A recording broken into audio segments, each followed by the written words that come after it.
Greetings and welcome to Ethio Digest. We're glad you could join us. Ethio Digest presents an English compilation of major stories and developments from Ethiopia and the Horn region, starting this coming Friday, July 25th, 2025.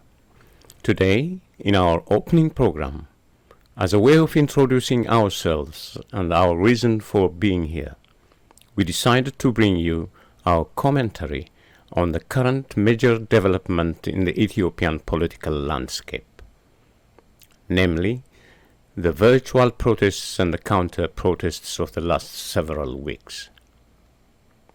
As we are sure that you'll have something to say about this matter, please stay tuned till the end of the program and join the conversation online. Here is our commentary, and it is titled The Protest, the Showdown, and the Offer to Abiy Ahmed.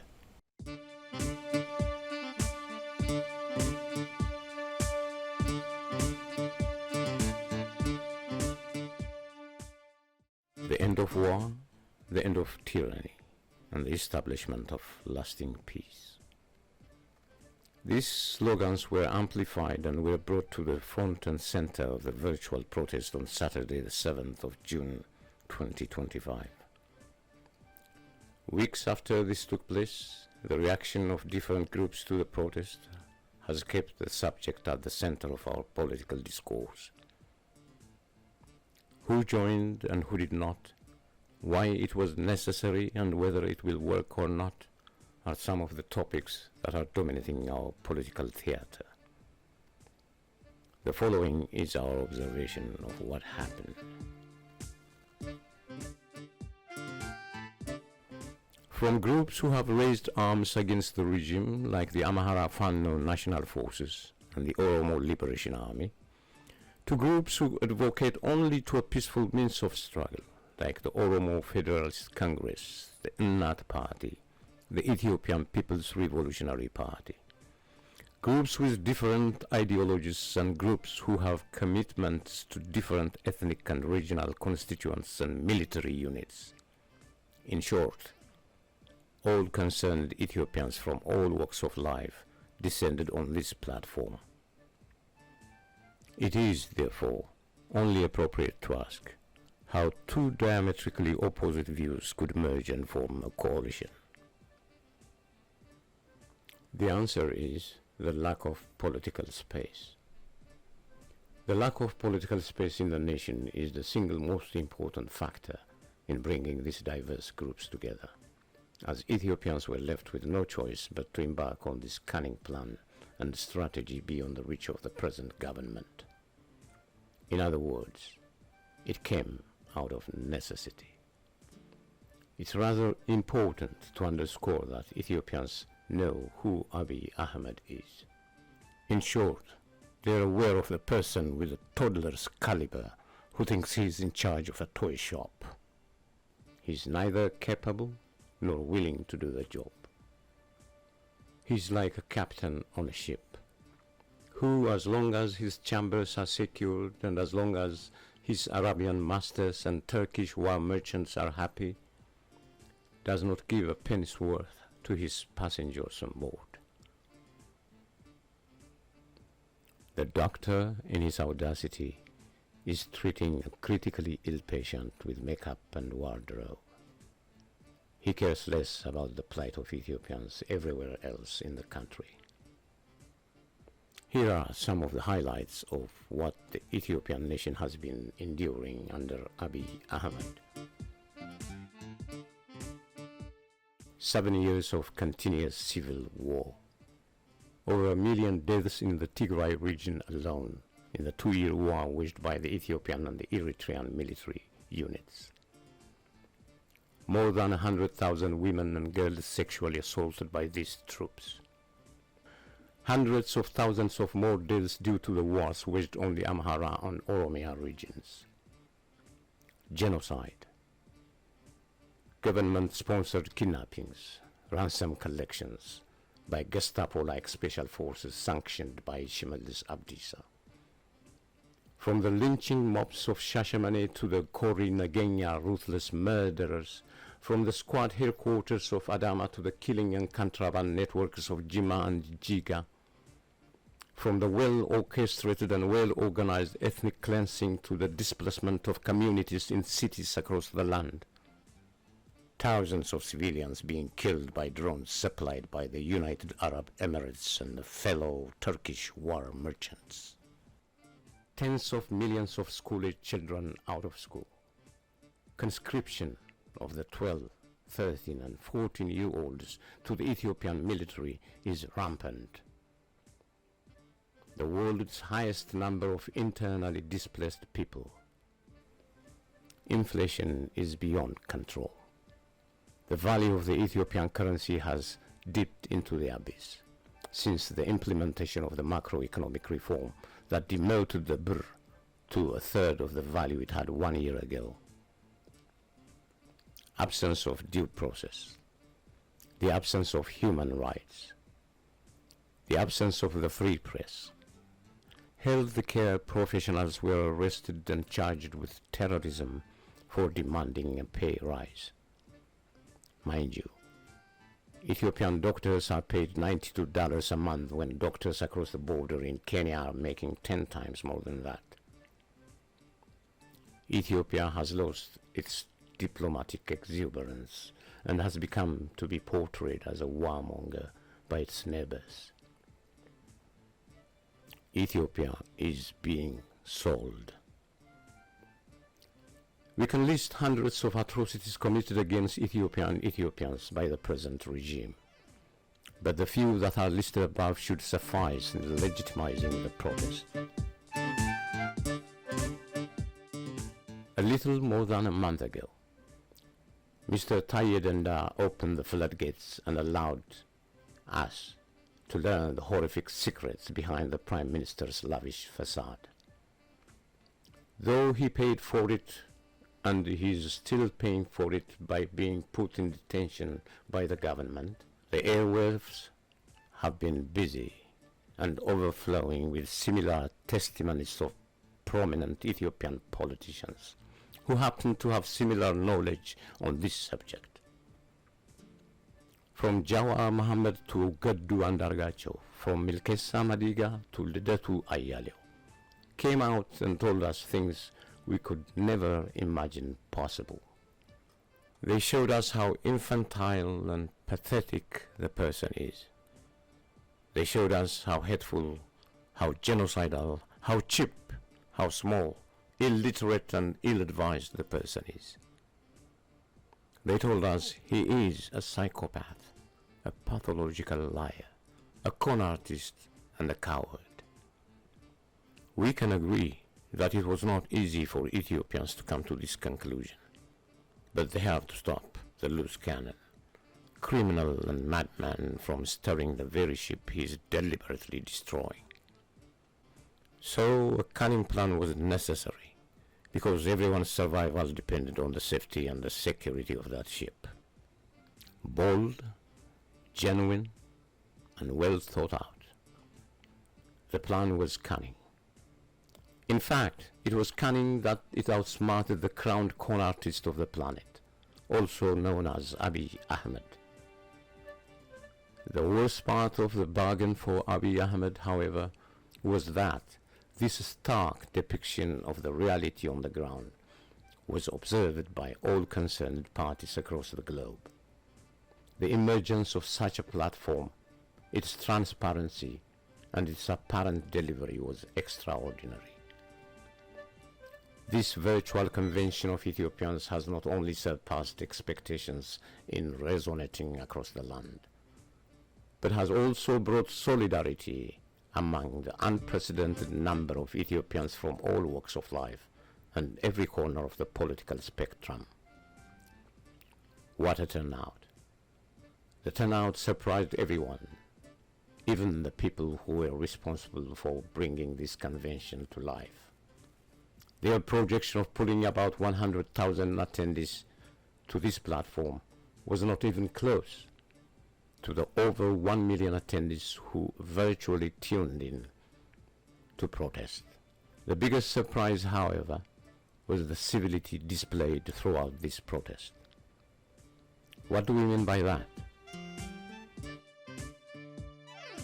At loggerheads with each other for what seemed like an eternity, no one expected Ethiopian politicians to differing and sometimes opposing political views to come to a common platform and deliver such a courteous and civil, pragmatic and visionary and articulate and transparent public discourse. But on this platform, they did.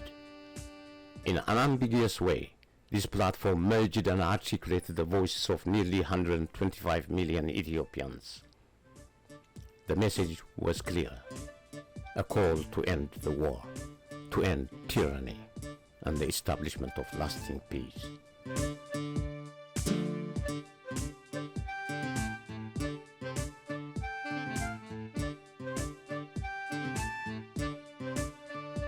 Representatives from people of this vast land, who do not necessarily have similar ideological outlooks or strategies, had no reservations about coming together and protesting Abiy Ahmed's war and Abiy Ahmed's regime. As we observed the enthusiasm and energy built around this movement, we could not but notice the recent ludicrous counter-protests or defensive moves carried out by the government. Being on the receiving end of the shockwaves rising from this solidarity was not the only worrisome matter to the government, but also the fact that when over 1 million Ethiopians chose to attend the protest, the ill-advised Prime Minister picked the same prime-time spot and was broadcasting his interview on 6 government channels. But it was only watched by a little more than 2,000 souls. These numbers confirmed to him and the rest of the world that the hearts and minds of Ethiopians were singing a different song, and that song happens to land on a different page. Once the alarm went off in the corridors of Abiy Ahmed's palace, the reaction from the different regional leaders and the other propaganda units, including the mayor of Addis Ababa, was expected. And the move by the Social Democratic Party to kick out its high-ranking member, Dr. Rahel, for participating in the protest was a telling that the party that's well known to work closely with regime and the regime itself were not going to take this sitting down. Marathon meetings being held by the Prime Minister and other officials to convince the populace not to join the protesters have fallen on deaf ears. The movement still enjoys popular support from Ethiopians across the globe. The decision by the government to reciprocate this virtual historic protest by organizing a counter-protest was, to say the least, utterly absurd and farcical. An army of spin masters on the government's payroll, talking their heads off on every other channel of every other social media outlet, are out of ideas, including the Prime Minister. The best they could come up with was to allege that the diverse groups represented on this platform couldn't forge any sort of alliance due to their differing views and strategies. This rings a bell, doesn't it? This same approach, by the way, was used by Prime Minister Haile Mariam Desalegn when responding to the declaration of the union between Amhara and Oromo youth movements of 2016. Mind you, he was aided by his communications minister Getachew Redda at that time, who is now advising Abiy Ahmed. And that response did not deter the coalition from forming, but it ended up costing him his job. In other words, the coalition is here, and here to stay. Get over it. Ladies and gentlemen, the Prime Minister, who thinks he can outsmart everybody all the time, is outmaneuvered by the multitude of Ethiopians who took the first major step in ousting his tyrannical regime. In other words, the time has come to serve him the notice. In the underworlded lexicon, he will definitely understand. We are making him an offer he can't refuse. You look terrible. I want you to eat.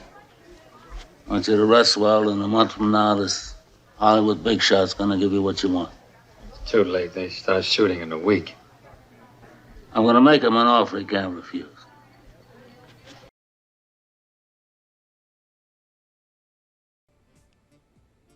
For people who question whether this virtual protest matters at all, the answer is very simple. It must have been, and still must be, too important not to lose the chance of a lifetime to end a tyrannical regime and the opportunity to pave the road for lasting peace. When we say the stakes couldn't get any higher for Ethiopians not to join this movement, we are alluding to the most important point that needed to be made, which has a lot to do with our own experience of recent history, namely the two lost opportune moments that took place in the last half-century. The first time a people's movement such as this made a sweeping change in the country was 1974. The revolution that toppled Haile Selassie was hijacked by the military junta led by Mengistu Haile Mariam. The second time the people's protest paved the way to a regime change was in 2016, when Haile Mariam Desalegn couldn't take the hit and handed over his power to Abiy Ahmed. This grassroots movement was hijacked by none other than a junta led by Colonel Abiy Ahmed Ali. And we all know what the Ethiopian people benefited from these takeovers of the people's movements by junta or two. It has turned them into the wretched of the earth. But now, another extremely rare opportunity has come into our possession. The arrival of this harbinger for change is a unique and remarkable chance of a lifetime, and it should be handled with utmost care, if for nothing else, not to repeat the mistakes of the past. In short, it will become mandatory to be optimist and extremely cautious at the same time. The emergence of this platform out of necessity, with its relevance in our politics, should be credited to the people and the organizations who made it possible. Congratulations is in order. They have stepped up to the challenges of the day and have delivered exactly what the doctor ordered. This will prompt us to spell out a few reminders for everybody. Firstly, building on this momentum is crucial. And to build on the current momentum and flourish, the movement must tighten its belts and take major concrete steps, such as sustaining the openness and inclusiveness nature of the movement, inviting and re-inviting more participants and reaching out to all, encouraging the political discourse while enriching civility and tolerance, respecting all ideas, people, and groups, and building a democratic culture, while focusing on the strategic goal of building a harmonious nation.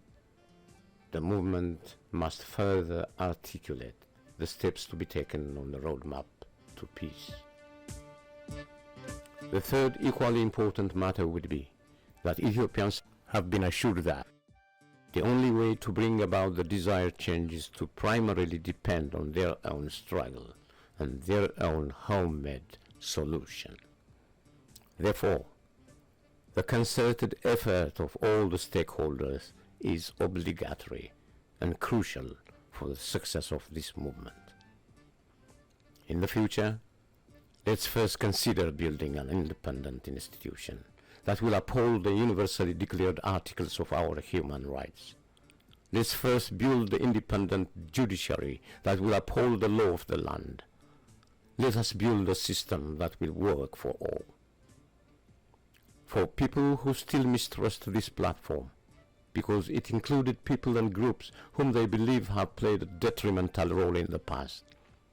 We can understand the uneasiness, but we don't find it politically savvy to reject any and all contributions that will advance the cause of justice and peace. No one is turning a blind eye on the atrocities that have been taking place and still are taking place.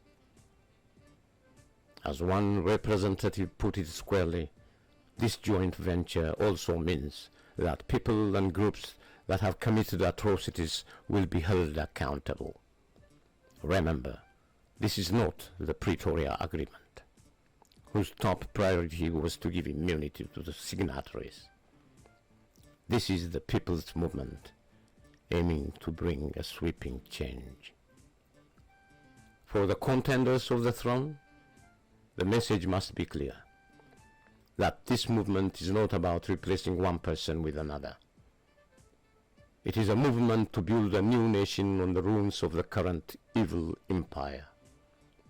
It aims for a systemic change with a clean slate. As to the culprit on the throne, we have no choice but to make him an offer he can't refuse. What that means among the dwellers of the underworld is better explained by Michael Corleone in Mario Puzo's and Francis Ford Coppola's The Godfather. When Johnny was first starting out, he was signed to this personal service contract with a big band leader. And as his career got better and better, he wanted to get out of it. Now, Johnny is my father's godson. And my father went to see this band leader. And he offered him $10,000 to let Johnny go. But the band leader said no. So the next day, my father went to see him, only this time with Luca Brasi. And within an hour, he signed a release for a certified check of $1,000. How'd he do that? My father made him an offer he couldn't refuse. What was that? Luca Brasi held a gun to his head, and my father assured him that either his brains or his signature would be on a contract. Mr. Prime Minister, sign that contract. Good night. And with that, we conclude our presentation for the day. Ethio Digest will kick off its English compilation of major stories and developments from Ethiopia and the Horn region. Please join us this Friday. Thank you for joining us, and we wish you the best of times.